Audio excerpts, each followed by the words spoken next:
ঈমান এনেছেন তিনারা শুধু দুনিয়ায় নয় বরং নিজের আত্মীয় স্বজনকেও অনেকে ছেড়ে দিয়ে নবীর গোলামি করেছেন। বলুন সুবহানাল্লাহ।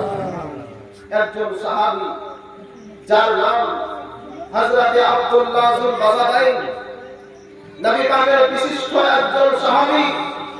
সেই সাহাবীর ঈমান এত মজবুত হয়েছিল, সেই সাহাবীকে নবী পাক সাল্লাল্লাহু তাআলা আলাইহি ওয়াসাল্লাম এত ভালোবেসেছিলেন। হে ব্রাদার, সেই সাহাবীর ব্যাপারে নবী আমার হাদিসের মধ্যে বলেন যে হযরত আব্দুল্লাহ যুল বাজাদাইন বাপের একটি মাত্র সন্তান। তার বাপের অনেক সম্পত্তি ছিল, অনেক ধন দৌলত ছিল, কিন্তু সেই সন্তান সমস্ত ধন দৌলতকে ত্যাগ করে আমি নবী আমার হাতে হাত দিয়ে আমার প্রতি ঈমান এনেছে। বলুন সুবহানাল্লাহ। কেমন করে ঈমান এনেছে? হযরত আব্দুল্লাহ যুল বাজাদাইন যখন কলেমা পড়ে মুসলমান হলেন, তার আব্বা দুনিয়ার বুকে বেঁচে নাই, তার একটি চাচা বেঁচে ছিল। যখন সে জানতে পারলো যে তার ভাইপো আব্দুল্লাহ যেন কলেমা পড়ে আমাদের ধর্মকে ত্যাগ করে, আমাদের ধর্মকে ঘৃণা করে, আমাদের ধর্ম ছেড়ে দিয়ে ইয়া আল্লাহকে বিশ্বাস করে নবীর প্রতি ঈমান এনেছে, মুসলমান হয়ে গিয়েছে, যখন তার কানের মধ্যে এরকম শব্দ পৌঁছালো, যখন তার ভাইপো তার দরবারে উপস্থিত, হযরত আব্দুল্লাহ চাচা বলে, ভাইপো আমি যেটা শুনেছি সেটা কি সত্যি? বলে, কি শুনেছেন? বলে, আমি শুনলাম তুমি নাকি আমাদের দেব দেবীর পূজা ছেড়ে দিয়ে আমার দেব দেবীকে অমান্য করে সেই নবীর কলেমা পড়ে তার ইয়া আল্লাহর আল্লাহকে বিশ্বাস করে তুমি নাকি মুসলমান হয়ে গিয়েছো। বলে, হ্যাঁ, যা শুনেছেন সেটাই সত্যি। আপনি যেটা শুনেছেন সেটা সত্যি। আমি নবীর কলেমা পড়ে ঈমান এনে মুসলমান হয়ে গেছি। হে ব্রাদার, হযরত আব্দুল্লাহ যুল বাজাদাইনের চাচা রেগে গিয়ে বলে, হে আমার ভাইপো, তুমি যেহেতু আমাদের ধর্মকে ঘৃণা করে, আমাদের ধর্মকে ত্যাগ করে ইসলাম ধর্ম গ্রহণ করেছো, আমি তোমার চাচা এই দুনিয়ার মধ্যে জীবিত আছি, তুমি তোমার বাবার যত সম্পত্তি পেতে আমি তোমার চাচা সেই সম্পত্তি থেকে আজকে তোমাকে বঞ্চিত করে দিলাম।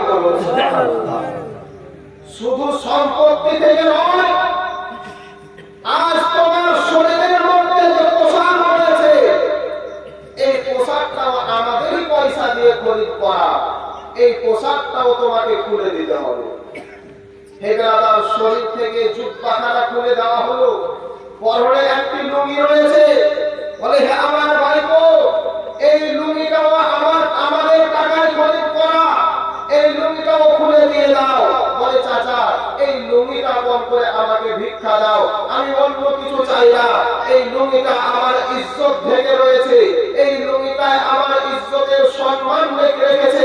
হে আমার চাচা, আপনি দয়া করে এই লুঙ্গিটা আমাকে ভিক্ষা দিয়ে দিন। হে ব্রাদার, হযরত আব্দুল্লাহ যুল বাজাদাইনের চাচা বলে, হে আমার ভাইপো, আমি তোমাকে লুঙ্গি তো দূরের কথা, একটি চুল পরিমাণ সম্পত্তি তোমাকে দিতে রাজি নই। বলো সুবহানাল্লাহ। হযরত আব্দুল্লাহ যুল বাজাদাইন চাচার পায়ে পড়ে গিয়ে অজর বলে কান্না করে আর বলে, চাচা আমি কোন সম্পত্তি চাই না, কোন টাকা পয়সা চাই না, শুধুমাত্র একটি লুঙ্গি চাই, যেই লুঙ্গিটা আমার ইজ্জত খানা ঢেকে রয়েছে। হে আমার চাচা, এই লুঙ্গিটা আমাকে তুমি ভিক্ষা দিয়ে দাও, আমি এই লুঙ্গিটা পরে আমার নবীর দরবারে উপস্থিত হব। আর চাচা বলে, হে ভাইপো, ভাই তুমি লুঙ্গিটা নিজের ইচ্ছায় দিয়ে দাও, নইলে আমি তোমার চাচা তোমার কাছ থেকে ছিনিয়ে নেব। হযরত আব্দুল্লাহ যুল বাজাদাইনের কাছ থেকে যখন লুঙ্গিখানা ছিনিয়ে নেওয়া হলো, নবীর সাহাবী হযরত আব্দুল্লাহ যুল বাজাদাইনের ঈমান দেখুন, নিজের ইজ্জত উলঙ্গ হয়ে গেল, তবুও সে ঈমান ছাড়তে রাজি হলো না। নবীর প্রেমে পাগল হয়ে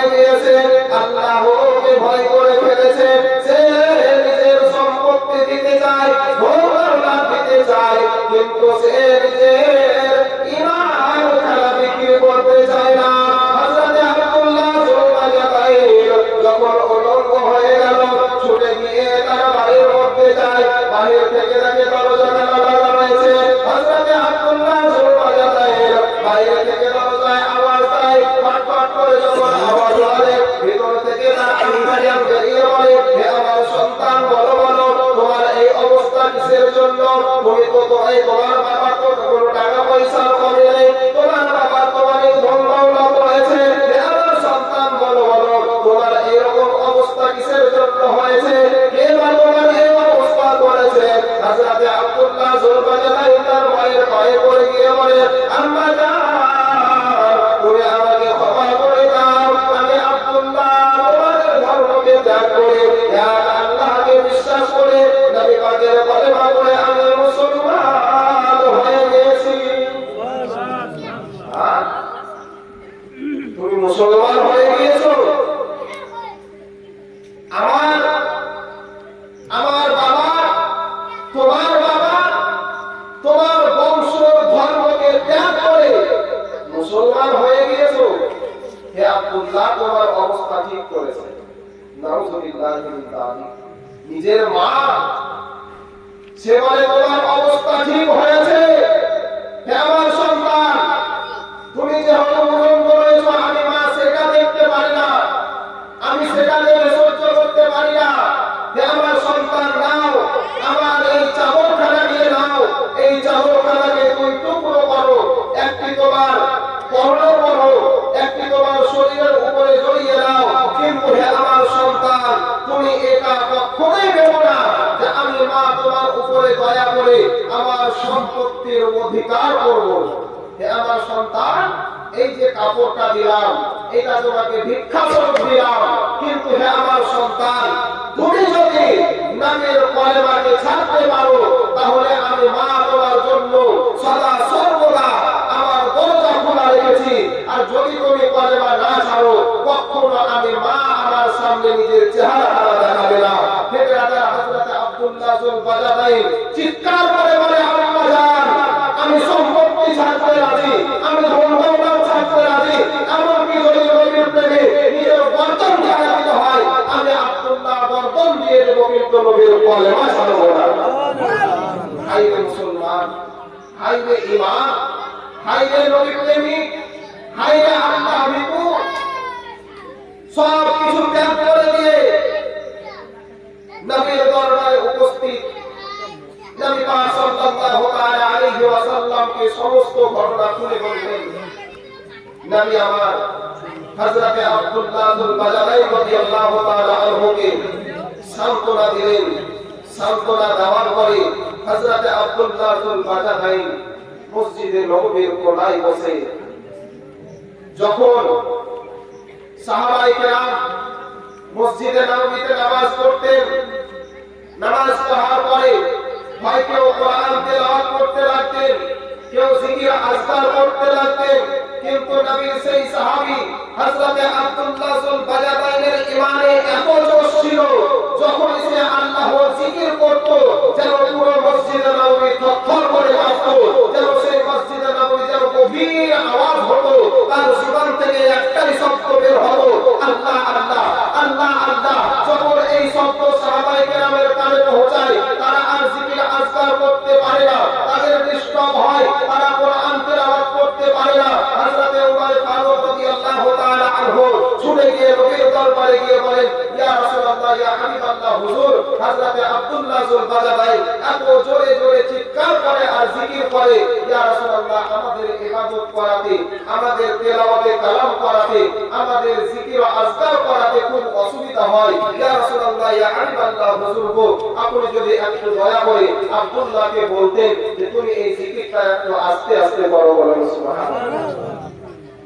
নবী পাক সাল্লাল্লাহু তাআলা আলাইহি ওয়াসাল্লাম হযরত উমর ফারুক রাদিয়াল্লাহু তাআলা আনহুকে ডেকে বলেন, হে উমর তুমি হযরত আব্দুল্লাহ যুলবাজারকে কি সই বলো না? আব্দুল্লাহ যুলবাজার এমনি অন্তরখানা ফেলে যায়, তার অন্তর থেকে আল্লাহ আল্লাহ জিকির বেরিয়ে আসে। হে আমার সাহাবী, হে আমার উমর তুমি হযরত আব্দুল্লাহ যুলবাজারকে কিছুই বলো না। হে ব্রাদার নবী পাক সাল্লাল্লাহু তাআলা আলাইহি ওয়াসাল্লাম এত ভালোবাসতেন, একদিন বদরের যুদ্ধের মধ্যে যখন হযরত যুলবাজারের সঙ্গে যায়, যুদ্ধে যাওয়ার পরে নবী পাক সাল্লাল্লাহু তাআলা আলাইহি ওয়াসাল্লামের কাছে গিয়ে হযরত আব্দুল্লাহ যুল বাজাদাইন বলেন, হুজুর আপনি একটু আল্লাহর দরবারে দোয়া করুন, আমি আব্দুল্লাহ যুল বাজাদাইন যেন আজকে এই বদরের যুদ্ধে শহীদ বরণ করতে পারি। বলুন সুবহানাল্লাহ।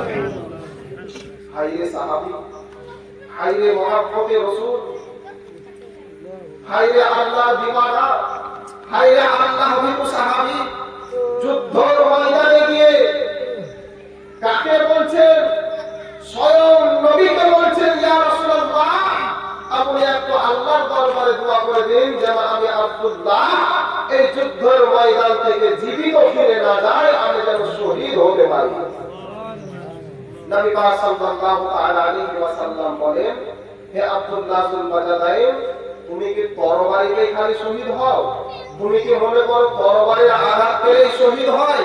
হে আব্দুল্লাহ, অন্য কারণে যদি তোমার মত হয়ে যায়, আল্লাহ রাব্বুল আলামিন আমাকে জানিয়ে দিয়েছে, ইয়া রাসূলুল্লাহ, ইয়া হাবিবাল্লাহ, হে আমার হাবিব হযরত আব্দুল্লাহ যুল বাজাদাইন তার মত যেই কারণে হোক না কেন, আমি তাকে আমার শহীদের মধ্যে একজন উন্নত মানের শহীদ হিসাবে কবুল করে নিলাম। বলুন সুবহানাল্লাহ। হে ব্রাদার, হযরত আব্দুল্লাহ যুল বাজাদাইন কয়েকদিন সেই জায়গায় অবস্থান করার পরে তিনাকে একটু জ্বর আসলো। তিনি জ্বরে, তার শরীরের মধ্যে জ্বর আসে। হযরত আব্দুল্লাহ যুল বাজাদাইন বদরের ময়দানে তাবুর মধ্যে রয়েছে। হযরত বিলাল রাদিয়াল্লাহু তাআলা আনহুর কাছে খবর যায় যে হযরত আব্দুল্লাহ যুল বাজাদাইনের শরীরের অবস্থা খুব ভালো নেই।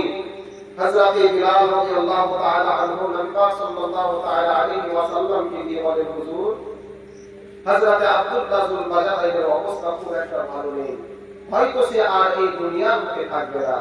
নবী পাক সাল্লাল্লাহু তাআলা আলাইহি ওয়াসাল্লাম হযরত বিলাল রাদিয়াল্লাহু তাআলা আনহুকে ডেকে বলে, হে বিলাল, যাও তোমরা বেশি বেশি করে আমার সেই দোস্ত, আমার বন্ধু, আমার সাহাবী আব্দুল্লাহ যুল বাজাদাইনের খিদমতে লেগে যাও। বলুন সুবহানাল্লাহ।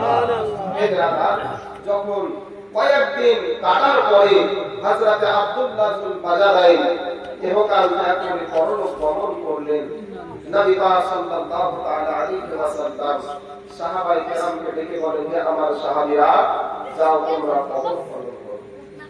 কবর খনন করা হলো। সেই জায়গায় উপস্থিত ছিলেন একজন বিখ্যাত সাহাবী হযরত মাসউদ রাদিয়াল্লাহু তাআলা আনহু, আব্দুল্লাহ ইবনে মাসউদ রাদিয়াল্লাহু তাআলা আনহু। সেই সাহাবীকে বলা হয়েছে সেই সমাজের সবচাইতে বড় মুফতি মুহাদ্দিস। সেই সাহাবী সেই সময় উপস্থিত ছিলেন। নবী পাক সাল্লাল্লাহু তাআলা আলাইহি ওয়াসাল্লাম কবর খনন করালেন। যখন কবর খনন করা কমপ্লিট, নবী পাক সাল্লাল্লাহু তাআলা আলাইহি ওয়াসাল্লাম বলেন, হে আমার সাহাবীরা, যাও তোমরা কবর থেকে সরে যাও, আমি স্বয়ং নবী আমার সেই বিশিষ্ট সাহাবী হযরত আব্দুল্লাহ যুল বাজাদাইনের লাশ মুবারকখানা আমি স্বয়ং নবী সেই কবরের মধ্যে রাখবো। বলুন সুবহানাল্লাহ। নবী পাক সাল্লাল্লাহু তাআলা আলাইহি ওয়াসাল্লাম যখন হযরত আব্দুল্লাহ ইবনে মাসউদ রাদিয়াল্লাহু তাআলা আনহু সাইডে দাঁড়িয়ে রয়েছেন, হযরত আব্দুল্লাহ যুল বাজাদাইনের লাশখানা নিজের হস্ত মোবারকের উপরে উঠিয়ে কবরের মধ্যে রাখছেন। এদিকে হযরত আব্দুল্লাহ ইবনে মাসউদ রাদিয়াল্লাহু তাআলা আনহু অঝোর নয়নে কান্না করছে। তিনি মনে মনে চিন্তা করছেন, হে আল্লাহ, এই আব্দুল্লাহর জায়গায় যদি আমি আব্দুল্লাহ হতাম তাহলে কতই না নিজেকে ধন্য করতাম। সুবহানাল্লাহ। কারণ কি? বলে স্বয়ং নবী, যে নবী ছাড়া কোনো কিছুই পাওয়া সম্ভব নয়, সেই নবী স্বয়ং একজন সাহাবার লাশ তিনি নিজের হাত মোবারক দ্বারা কবরের মধ্যে রাখছেন। সেই লাশটি যদি আমি আব্দুল্লাহ ইবনে মাসউদের হতো, আমি আব্দুল্লাহ ইবনে মাসউদ কতই না ভাগ্যবান হতাম। বলুন সুবহানাল্লাহ। নবী পাক সাল্লাল্লাহু তাআলা আলাইহি ওয়াসাল্লাম কবরের মধ্যে লাশখানা রাখার পরে কবর থেকে উঠে মাটি দেওয়া হলো।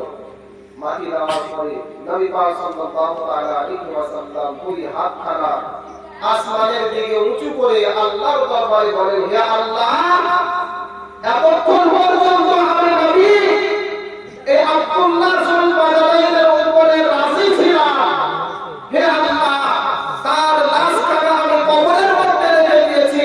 হে রব্বুল আলামিন, এবার আপনি তার উপরে রাজি হয়ে যান। বলুন সুবহানাল্লাহ। যে সাহাবীর জন্য স্বয়ং নবী যদি দোয়া করে, সেই নবীর দোয়া কি বন্ধ হবে?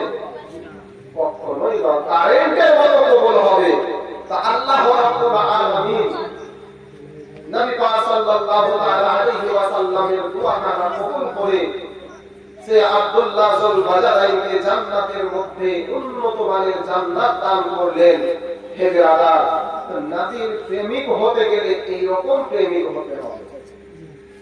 আজকে নামাজ পড়লাম, নামাজ পড়ে মসজিদ থেকে বেরিয়ে মাঠে চলে গেলাম, জমিতে ধান দেখতে গেলাম, দেখলাম আমার জমিতে পানি নেই, পাশের জমিতে পানি, টুক করে কাটিয়ে নিয়ে নিজের জমিতে ভরে নিলাম। এরকম তো মুসলমান আমরা। হে ব্রাদার, মুসলমান হওয়া চারটিখানি কথা নয়, ঈমান মজবুত করা চারটিখানি কথা নয়। ঈমান মজবুত করতে গেলে নবীর সুন্নতের উপরে কায়েম ও দায়ম থাকতে হবে।